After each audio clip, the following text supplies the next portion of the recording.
Today's arraignment begins what may very well be the final chapter in what became known around the world as the Bali Suitcase murder nearly 12 years ago.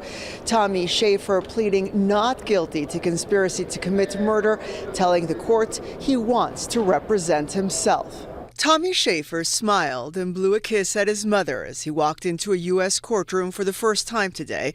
Shackled and wearing an orange jumpsuit, Schaefer told the court, "In a matter like this, when my life is on the line, I'd like to speak for myself." Ultimately, Judge Matthew Kennelly persuaded Schaefer to retain an attorney, at least for today.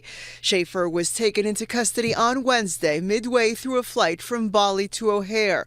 The now 32-year-old was deported from Indonesia following his release from prison there. Schaefer was convicted, along with his ex-girlfriend Heather Mack, of killing Mack's mother, Oak Park native Sheila von Wiese-Mack, at a luxury resort in 2014, then stuffing her body in a suitcase, where it was later found in the back of a taxi.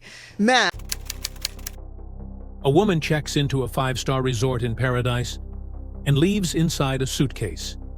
Her body is so badly beaten that even seasoned investigators pause, because this wasn't just murder. It was rage, control, and something far darker. The man accused says it was self-defense. The daughter who helped him says she was scared, pregnant, trapped. But here's the part that makes this case refuse to die. More than 10 years later, after serving time in a foreign prison, and Tommy Schaefer is flown back to the United States, arrested mid-flight, and now faces life in prison all over again for the brutal killing of Sheila von Wiese-Mack. So, the question that haunts this case, and will not let go, is this: was this a violent moment that spiraled out of control? Or a cold, calculated plan hidden behind a luxury vacation? Welcome to Crime Case Examiner, where we don't just tell you what happened, we examine why. If you're drawn to cases that dig into psychology, the motive, and the uncomfortable truths beneath the surface, make sure you subscribe. And as you listen, tell us in the comments where you're watching from, and what you think this case is really about. Because nothing about this story is as simple as it seems. The story doesn't begin in Bali. It begins years earlier, inside a tense, emotionally charged relationship between a mother and a daughter who loved each other, but were slowly tearing each other apart. So Sheila von Wiese-Mack was not a woman accustomed to being ignored. In Chicago's social circles, she was known as sharp, outspoken, and fiercely protective of what she had built, especially when it came to her only child. Friends described her as generous, intelligent, and worldly. But behind closed doors, her love often came with conditions: control, expectations, pressure. To Sheila, guidance was love. To her daughter, it felt like a cage. That daughter was Heather Mack, young, impulsive, and desperate to escape a life she felt was already written for her. Heather grew up surrounded by wealth, but emotionally starved. She bounced between private schools, therapy appointments, and frequent clashes with her mother. Those who knew them say arguments were explosive, not physical, but psychological. Silence, guilt, power. Heather wanted independence. Sheila wanted obedience. And somewhere inside that friction, resentment began to ferment. By the time Heather met Tommy Schaefer, she was primed for rebellion.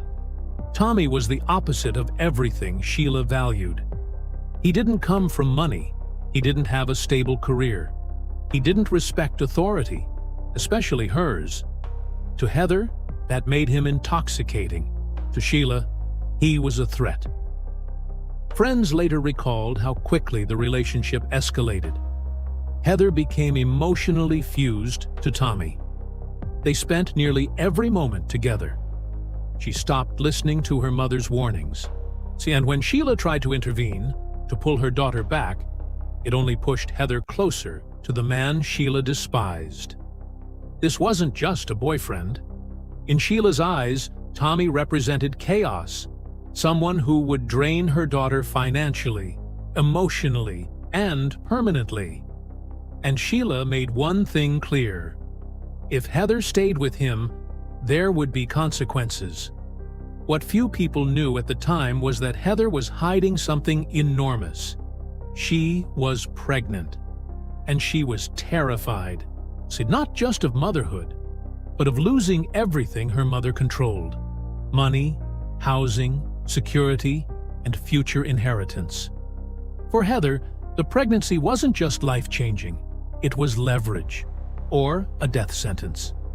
And as pressure mounted, Heather began confiding more in Tommy. Complaints turned into fantasies. Fantasies turned into plans. Or at least, words that sounded like plans. Text messages later recovered would reveal conversations that prosecutors say crossed a line. On discussions about money, about inheritance, about what life would look like if Sheila was gone. Tommy, who had spent much of his young adult life drifting, suddenly saw possibility. Sudden wealth, freedom, a future where he didn't have to answer to anyone. And somewhere in that shared resentment, a dangerous bond formed. Not just lovers, co-conspirators. When Sheila suggested a trip to Bali, it seemed on the surface like reconciliation, a luxury vacation, an opportunity to reset. A mother trying one last time to bring her daughter back. But for Heather and Tommy, Bali wasn't paradise. It was distance, isolation, and opportunity. 3 people checked into an upscale resort overlooking the ocean. Only 2 would leave alive. In the days leading up to the murder, resort staff noticed tension, arguments in the room, raised voices, cold silences. Witnesses would later describe Sheila as visibly upset, pacing, agitated, deeply unhappy. So she had reportedly confronted Heather about the pregnancy, about Tommy, about the future. For Sheila, Bali was a last stand. For Heather, it was the breaking point. And for Tommy, it was the moment everything crystallized. The night of the killing did not explode out of nowhere. It simmered. According to investigators, the confrontation began verbally. Accusations, shouting, emotional chaos filling the hotel room. Sheila was furious. Heather was panicked. Tommy was present, watching. And this is where psychology becomes critical. In violent crimes involving couples, there is often a diffusion of responsibility. Each person telling themselves the other is in control. Heather later claimed she was afraid. Tommy later claimed he was defending himself. But what the forensic evidence reveals tells a different story. This wasn't a single strike. This wasn't reflexive violence. It was sustained, repeated, personal. A ceramic fruit bowl became a weapon. And not because it was the only thing available, but because it was close, heavy, and brutal. And while Tommy struck, Heather allegedly silenced her mother, physically preventing screams that could have summoned help.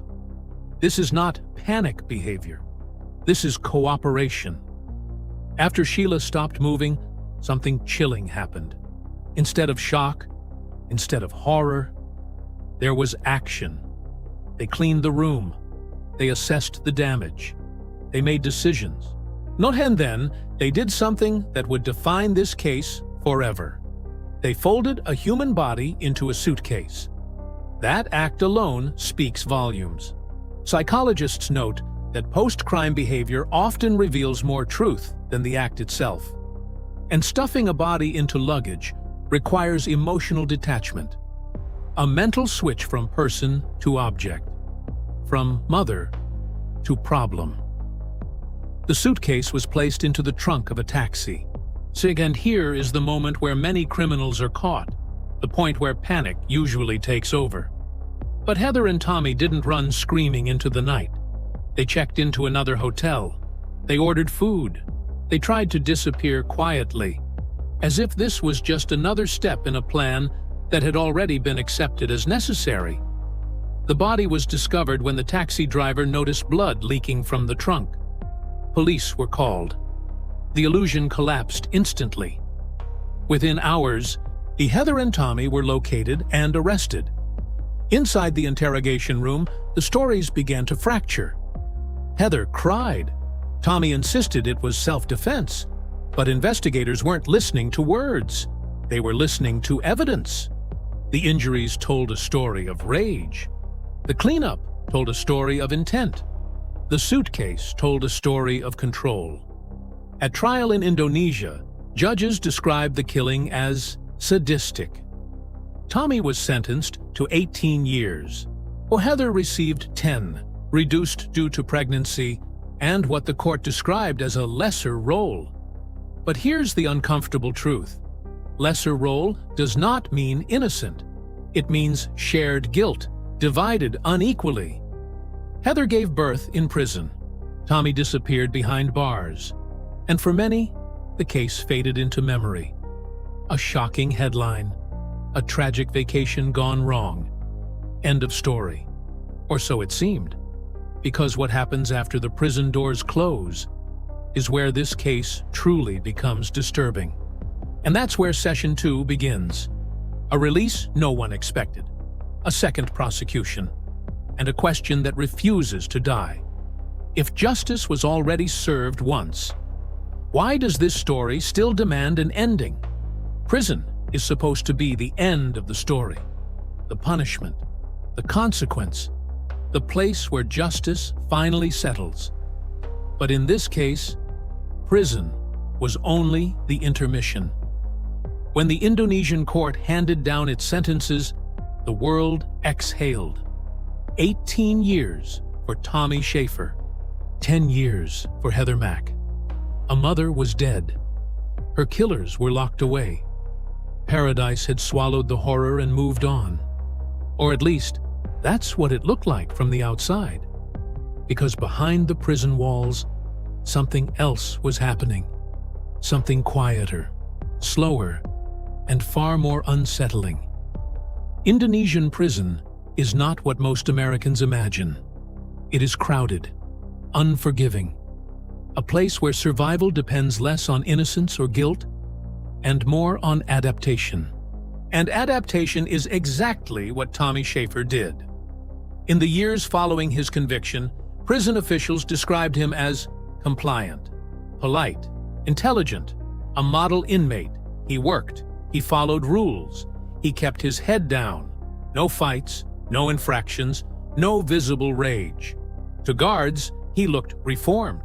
To psychologists, this kind of behavior raises a different question. Was this remorse or performance? Because people capable of extreme violence don't always remain volatile. Sometimes, they become calculating, controlled, focused on the long game. Good behavior earns privileges. Privileges earn reductions. Reductions earn freedom. And slowly, year by year, Schaefer's sentence began to shrink. Heather Mack's prison experience took a different shape. She entered incarceration pregnant. She gave birth while in custody.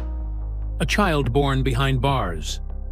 For many observers, that fact alone complicated public perception. Heather was no longer just a defendant. She was a mother. Young, vulnerable, trapped inside consequences far bigger than her age. From prison, Heather began speaking to journalists, to filmmakers, to anyone willing to listen. She described her mother as controlling, emotionally abusive, dominant to the point of suffocation. She painted herself as a girl pushed too far, cornered by fear, pressure, and a man who took control when she froze. In Heather's version of events, the violence wasn't planned. It exploded. She didn't orchestrate it. She survived it. And for some, that narrative worked. Sympathy crept in. Doubt followed. Was Heather a manipulator or manipulated? But prosecutors in the United States were paying close attention. Because while Indonesia had handled the crime, The victim was an American citizen, and under U.S. law, that matters, especially when murder is alleged to be premeditated, especially when conspiracies cross borders, and especially when text messages exist. Messages that don't sound like fear. Messages that sound like anticipation. Years after the murder, U.S. federal investigators quietly reopened the case. They reviewed evidence collected in Bali. They examined digital communications. They reconstructed timelines. And what emerged was not a chaotic accident. It was a pattern. Heather and Tommy had discussed money repeatedly. Inheritance. What life would be like without Sheila. One message stood out, not because it was graphic, but because it was revealing. Now, when Heather suggested she would share her inheritance after her mother's death, Tommy responded, "I can't wait to be rich." Not grief, not hesitation, not shock, expectation. That single sentence reframed the entire crime. Meanwhile, time continued to move forward. Heather completed her Indonesian sentence early and was deported back to the United States in 2021. She did not walk free. Federal agents were waiting. The moment her feet touched American soil, she was arrested and charged with conspiracy to murder a U.S. national and obstruction of justice. This was no symbolic prosecution. This was serious. Heather faced the possibility of spending most of her adult life in prison. Again. And this time, there would be no foreign court, no cultural buffer, no pregnancy considerations, just federal law. Heather initially pleaded not guilty, but as evidence mounted, the strategy changed.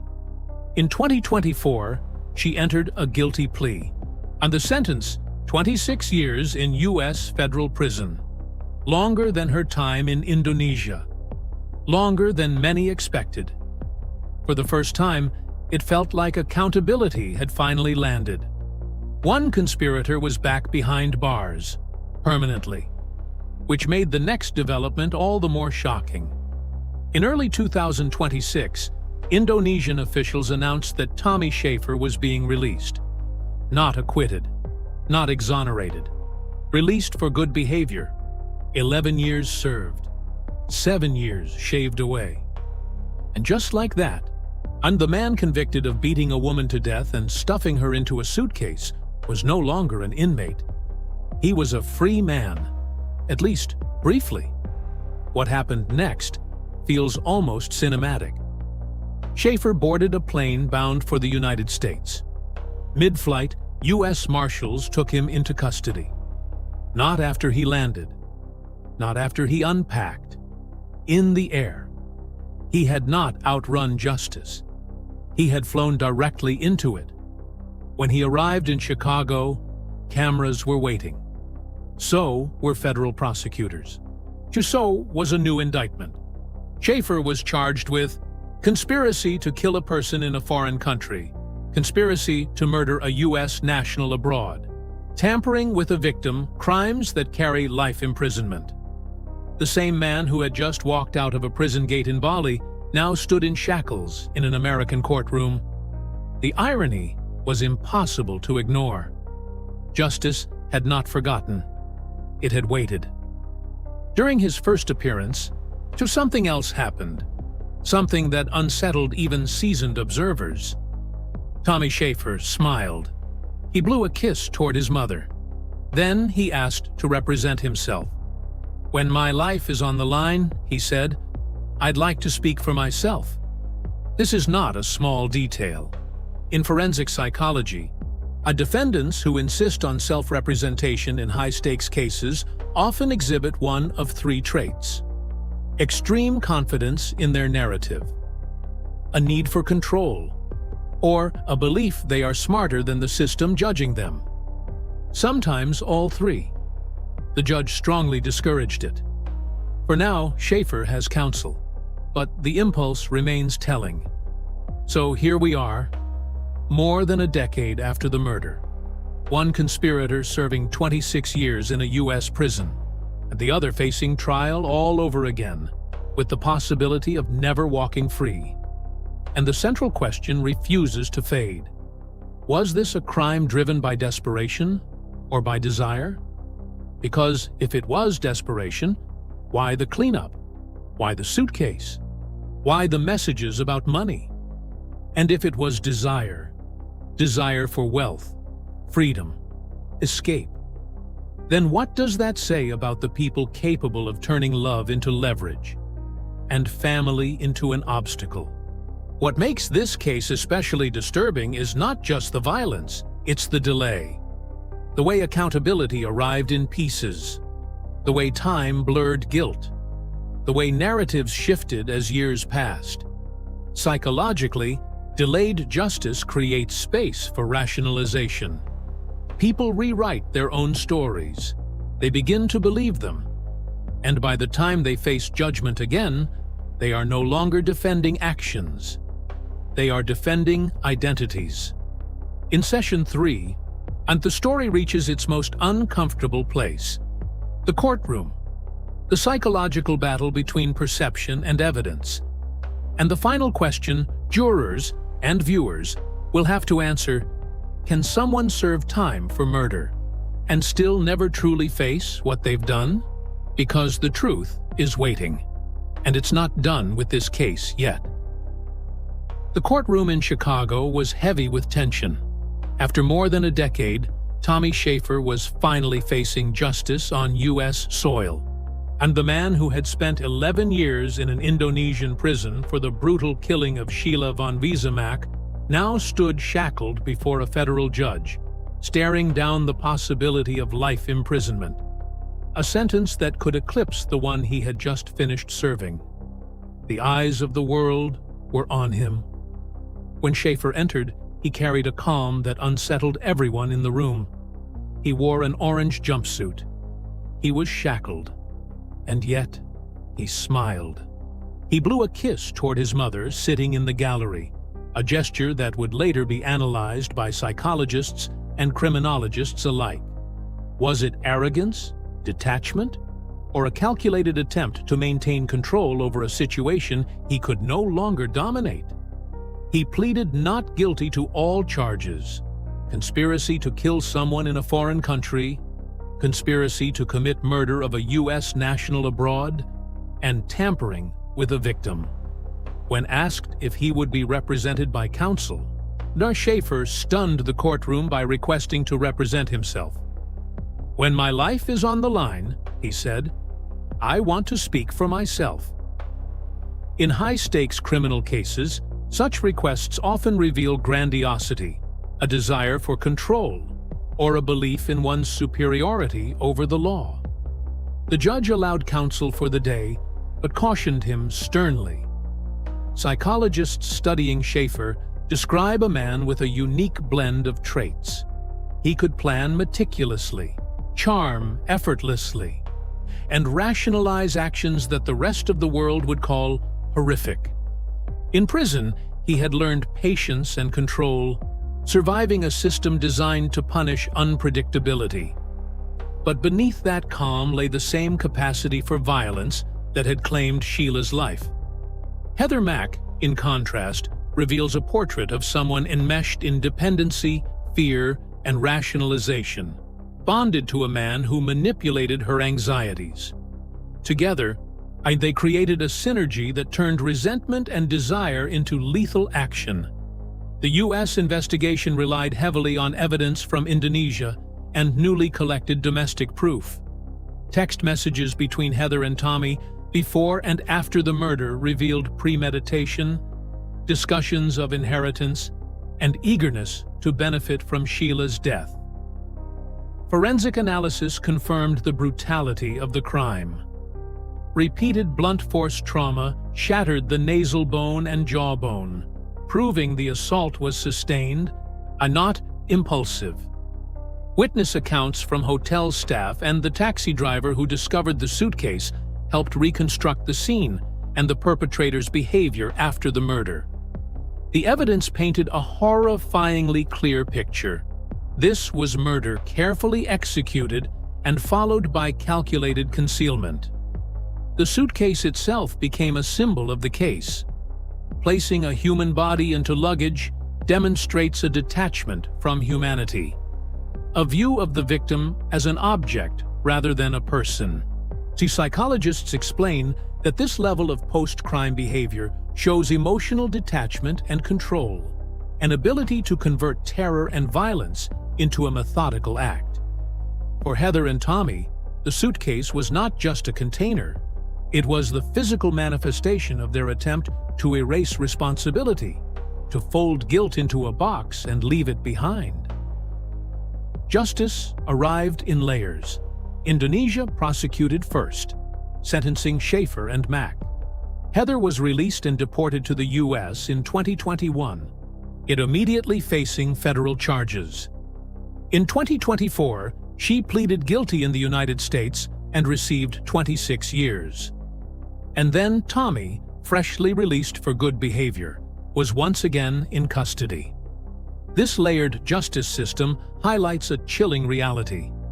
Murderers can serve time, yet accountability can arrive years later, delayed, uneven, and haunting.